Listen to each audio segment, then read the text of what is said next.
Welcome to Find Me in a Book. This podcast is meant to be like you're talking to your best friend about romance books.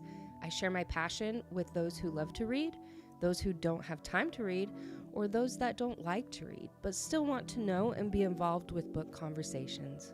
Thank you for being here. Let's get started.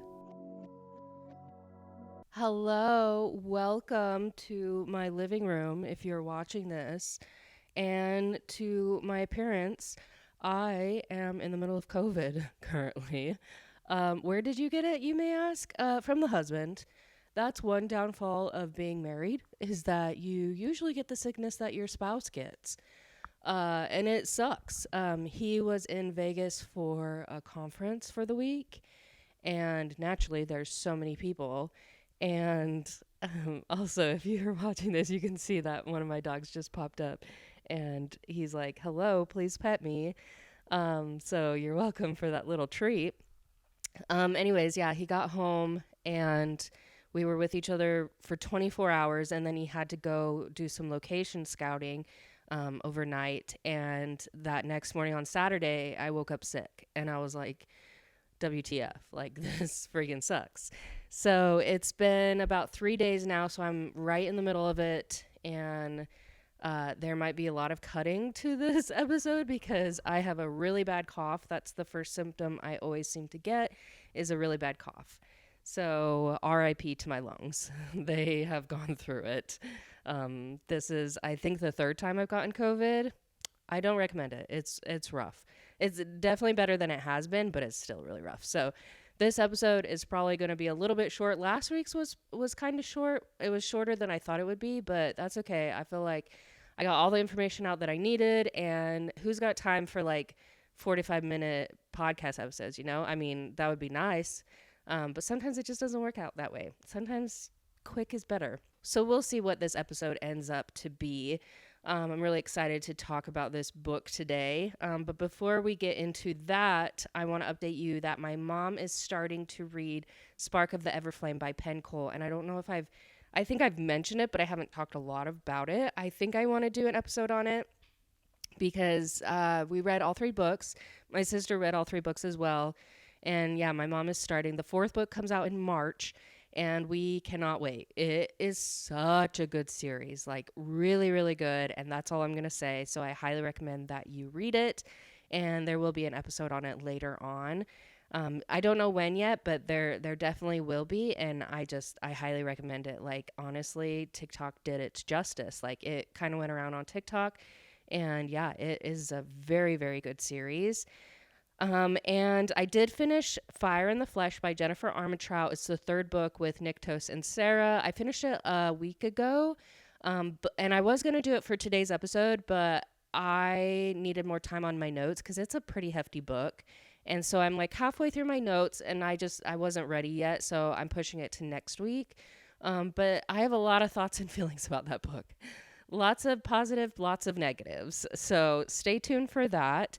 And then I'm also halfway through reading Nightbane, which is the Lightlark's 2nd book, which actually is really good. So I'm excited to talk about that as well. And yeah, so let's get into today's book. We're going to be talking about Done and Dusted, which is a Rebel Blue Ranch series. The 1st book has only come out. I didn't realize it. I thought it was a full set, but the 2nd book doesn't come out until, when did it say? March or May? I can't remember. But this one came out in June of 2023, and it's by Lyla Sage, and it was her debut novel, which is really actually exciting because it was incredible. And I didn't know as well that this was a TikTok viral book. I did actually see it on TikTok, and that's why I was like, oh, I should probably read it. And it lived up to its hype. It was very, very good. It was a very quick read. But it just like covered all the bases and had many tropes that I loved and just was incredible. So it's a dual point of view, and the MMC, which is the main male character, he falls first. It's cowboys, it's small town, it's brother's best friend, it's giving forbidden love, it just has all these tropes that just like blend beautifully, that it's just like a nice story. Like, it just covers the bases. I had no complaints. If you want a nice, cute, small town cowboy romance, this is definitely the book that you need to pick up. It also the cover, like the book cover, was very old school, and I thought that was incredible. Like I thought that this book would be based in the '90s with the cover, but it wasn't, and it was so good. Like I love that she went with this old school cover. It just made it even more kind of like a nostalgic feel almost. Even though I don't know where the nostalgia was coming from, it just was very good. And it was a bit of a slow burn, if you can say that, because it was a really quick book. And so technically, yeah, it was a slow burn. I thought it was like a 5 out of 5 spice. Some people are saying like, oh, 3.5 out of 5, but I don't know what their scales are. And maybe I'm saying that it's a 5 out of 5 spice because there was a lot of dirty talk. And I don't know. I don't think that's for me.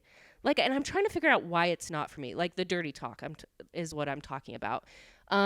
Like there were great spicy scenes, and they were hot and steamy. And Luke, the main male character, he loves to dirty talk while they're doing all this stuff. And I want to say it's like how I grew up, and how I grew up was very like pretty sheltered, and we didn't talk about sex at all. I had to learn about it from my friends, and just anything kind of like sexual, it was frowned upon in the religion and the culture that I grew up in. So I didn't get exposed to any of that for a long time, and even being married 10 years, I'm like, what do you say? Like, I don't know. Like, if this were to happen in real life and like my husband were to say these things to me, I'd be like, what are you talking about? Like, if you know what I'm saying. And maybe it's just because I haven't really experienced it. Like, I, of course, not trying to yuck someone's yum, but I don't know if it's a yuck for me, you know? Like, I don't know if it just is uncomfortable to me because I don't think I know very much about dirty talking, and I'm trying not to get into like really personal life and like my sexual, nature, but like I think this is the first book where I actually really thought about why it makes me uncomfortable. And I don't know, it kind of put me down a rabbit hole because like I think it's a very normal, natural thing to dirty talk with like your partner while you're doing the toast. But yeah, I mean, so roundabout, like circling back around, like Luke is a dirty talker, and it was interesting. It was very interesting. It made me kind of like look deeper into what kind of like sparks people to dirty talk, or like what is enticing about it. So yeah, there's definitely a little bit of that. That's why it's put as a 5 out of 5 spice. And that's why I think things are more spicy to me when there are dirty talk in the books, than compared to some people, because they might think it's more natural to them and more normal. Anyways, enough about that.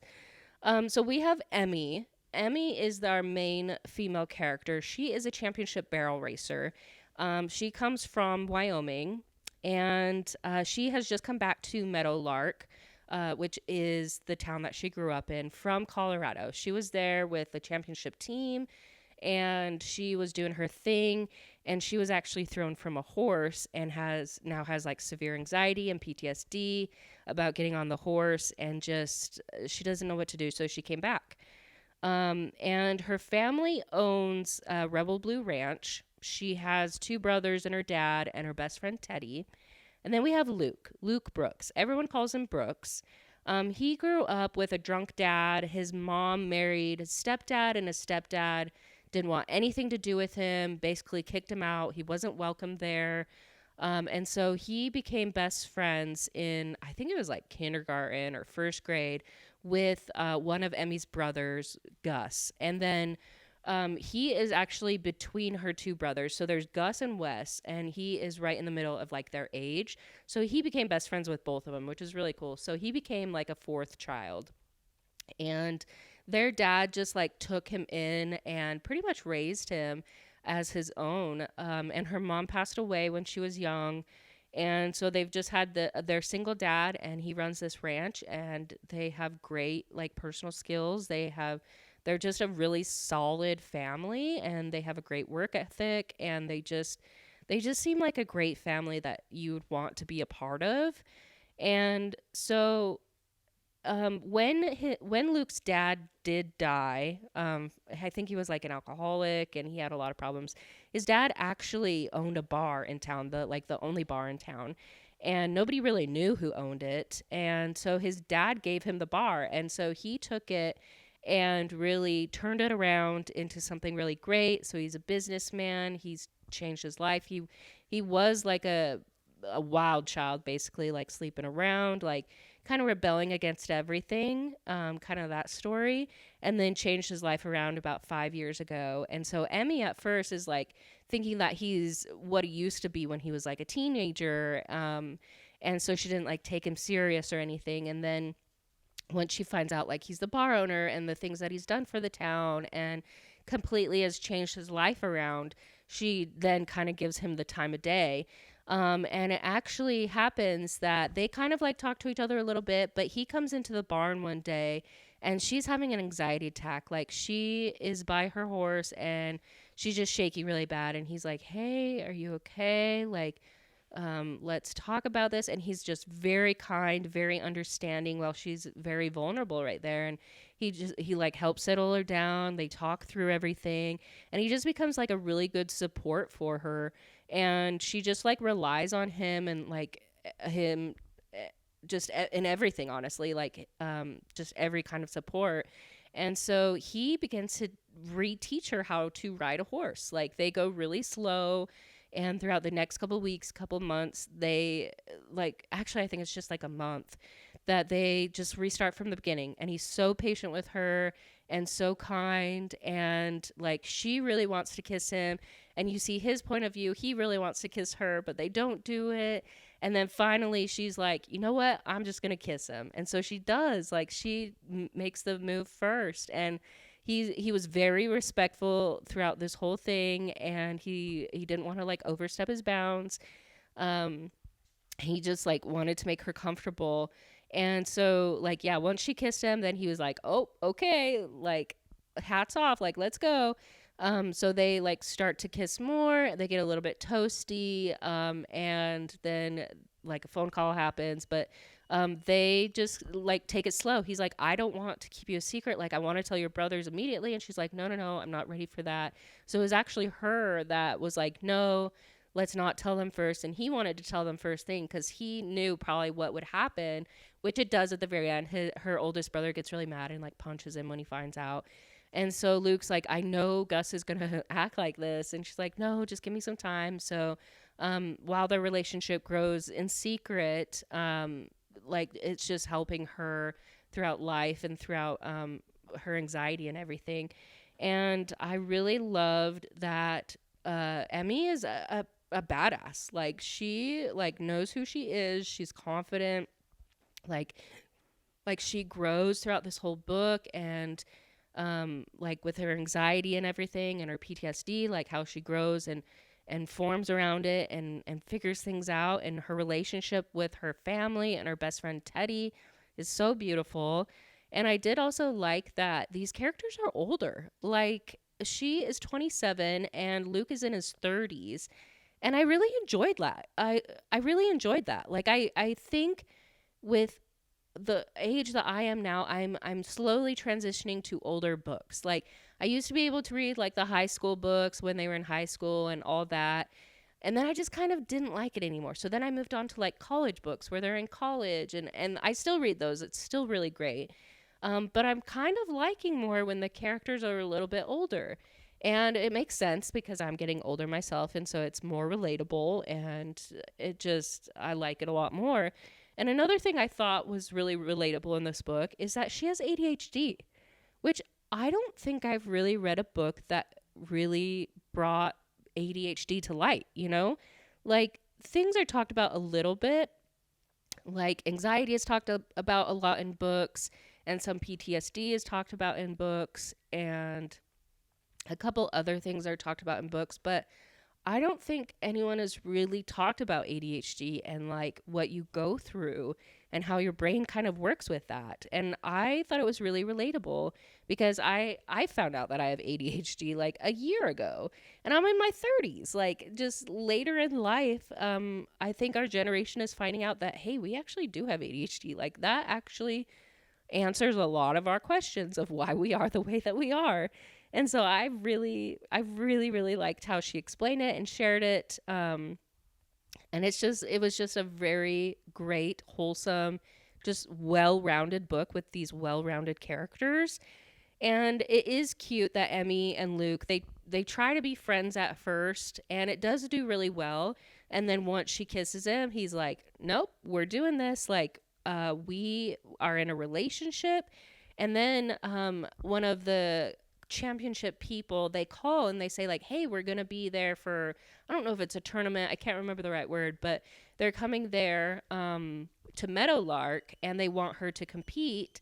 And she's like, "You know what? I have to do this to basically say goodbye to the barrel racing and my career. And like, I'm basically closing a book on it." And so she does. She gets ready for it and she trains and she does incredibly well. She wins. And so it was a great, like, kind of closing chapter for her. And so she does. And Luke helps her with those baby steps. And then when she does win, like, all her family goes to her and she like runs and like jumps into Luke's arms and kisses him like right in front of her family. And that's when Gus is like, "What the heck? Like, what is happening?" And he punches him. He punches Luke and then like walks away, and everyone kind of like calms down for a minute. They go all separate.